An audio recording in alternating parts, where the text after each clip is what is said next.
We are live again, season 2, back to school. So we have Nate Setka here on the Am I Going to Die from this semester. Hopefully you all make it through this semester or this school year. So we've officially started school down in the South. Yes. Up in the New England area, Midwest, they haven't started school yet. They don't usually start school until after Labor Day. So maybe you'll hear this if you're from a different part of the country, and you'll be able to prepare yourself better than we're already, a couple weeks into school. Some people are a month into school here. So we've got Nate here. He helped us kick off the summer with the Am I Going to Die trying to get a summer body. I did, yeah. Trying to get in shape. And now we're Am I Going to Die from this semester. So if you're a student or you're a parent trying to get through the semester with your kids, we have both ends of the spectrum here. You've got college age. I have college-age children. And I have young children. And I'm trying to figure out how to do homework still. Oh, well.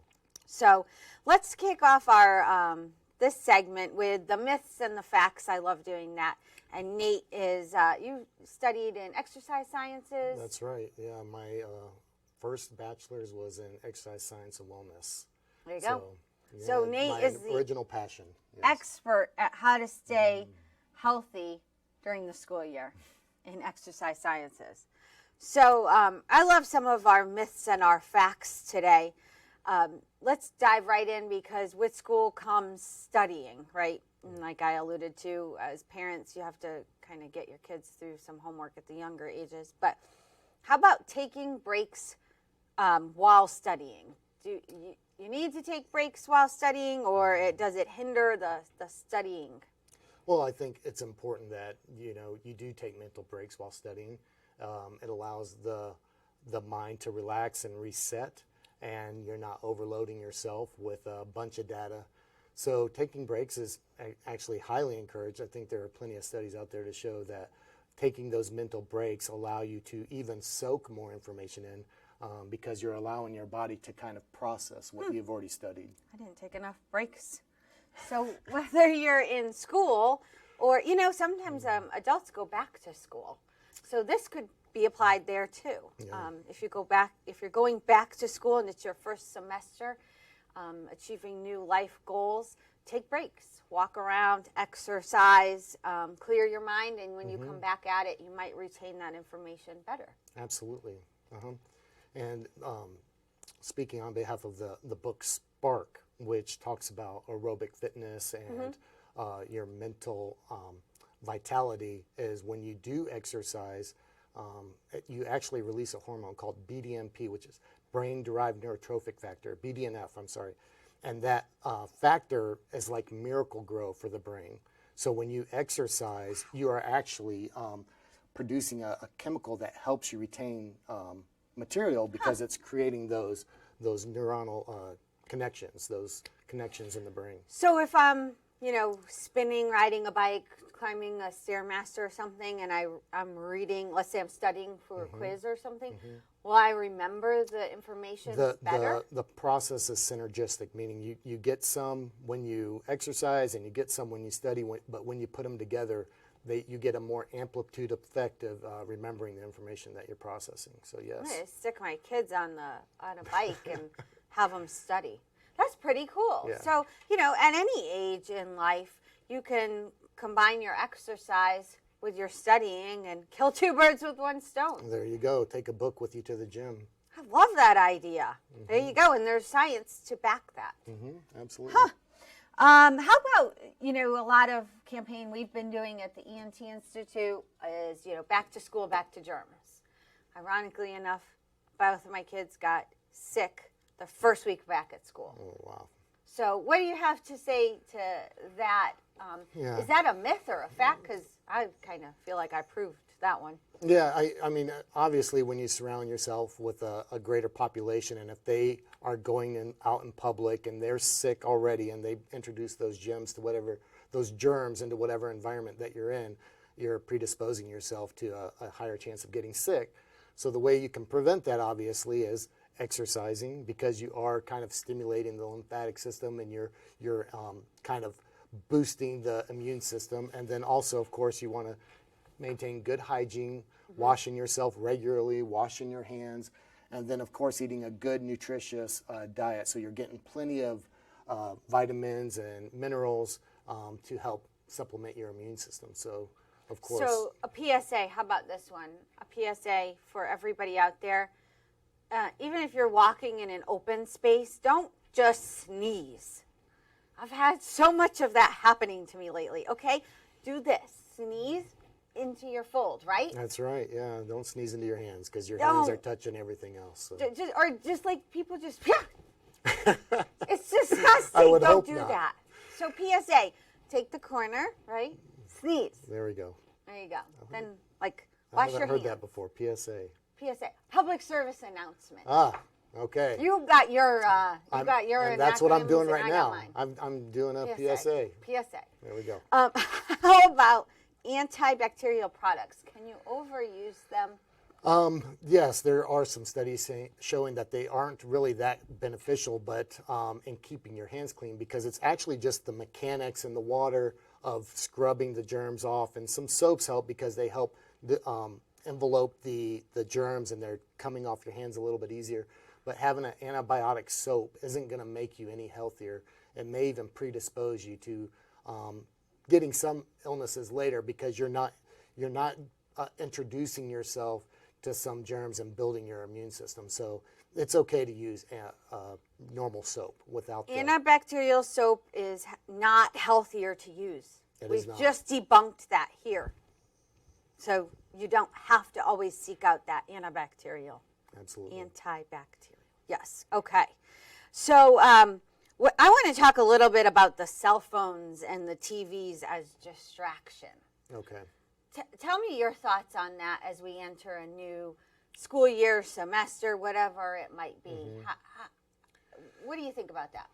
Well, using those on a scheduled basis where you have some time kind of blocked out for that is okay and healthy. But if you're doing it without intent of doing other things in your life, like studying or staying outdoors or exercising, then obviously it's going to kind of impact your well-being. So it is important to have scheduled time.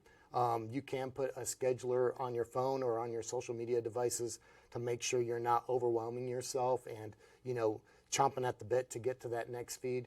So having that scheduled time is going to enable you to live a well-rounded, better life. So balance your time on your screens and away from, the blue light and all of that. Absolutely. Okay. Working out will make you more tired. I love this one. No, actually, it's the exact opposite, right? Because we live within a certain bubble or a box, but it's important, even with working out or studying or doing something that's a little bit harder on ourselves, like sauna work or yoga, that we broaden our capabilities. And if we retain ourselves in a bubble by not exercising or not exposing ourselves to heat and stretching, then we're only going to limit ourselves and weaken ourselves because our bodies adapt to what we're doing. So we need to make sure that we're being proactive and pushing the boundaries a little bit so that we can accommodate and build rather than limit ourselves by avoiding things. So it may make you tired during the exercise, but the whole point is to push those boundaries a little bit so that during your normal daily life, you have a little more energy. So let's uncover this myth or fact. You tell me. Exercising about 15 minutes a day, 3 days a week, that's enough. No, folks out there. I mean, anything is better than nothing. So if you're having a problem getting into the gym or doing something that you love to do that's active, just make it a habit or a goal to get out there and show up. So if you're showing up and you're having intention, then that's a step towards the right direction. But we do want to make sure that we constantly strive for better goals and pushing ourselves a little bit more. I think if you maintain that 15 minutes 3 times a week, you're probably not going to hit some of the goals that you want in your life, but they're specific to you. So if you if you want to lose weight, or if you want to get smarter, or you want to improve your immune system, or if you just want to live better, then you may want to do a little bit more than that. A little bit more.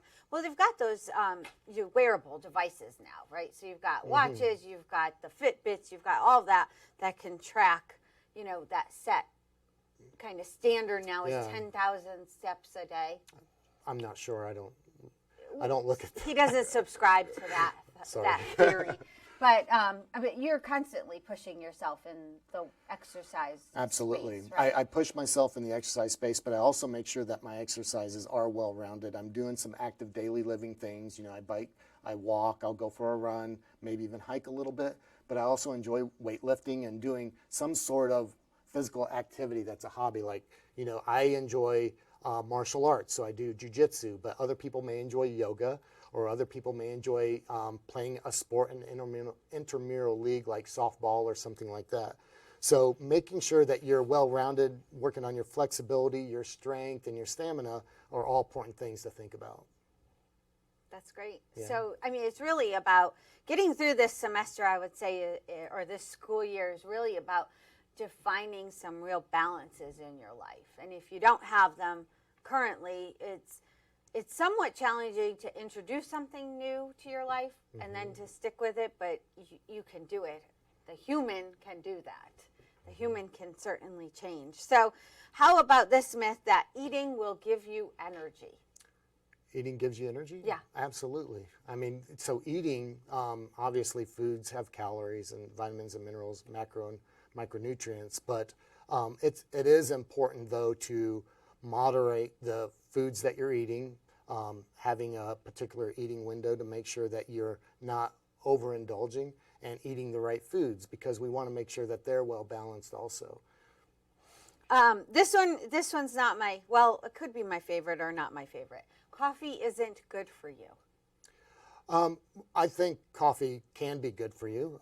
It's my diet. And we're always talking about moderation, but, you know, timing your caffeine at the right times, Right. making sure you're having your caffeine either in the morning or right before working out is a good practice to have. And then it also has some other nutrients in it that helps with recovery and things of that sort. Yep. So moderation is always the key. Having coffee late at night probably isn't the best thing, because then you're going to interrupt your sleep. Right, right.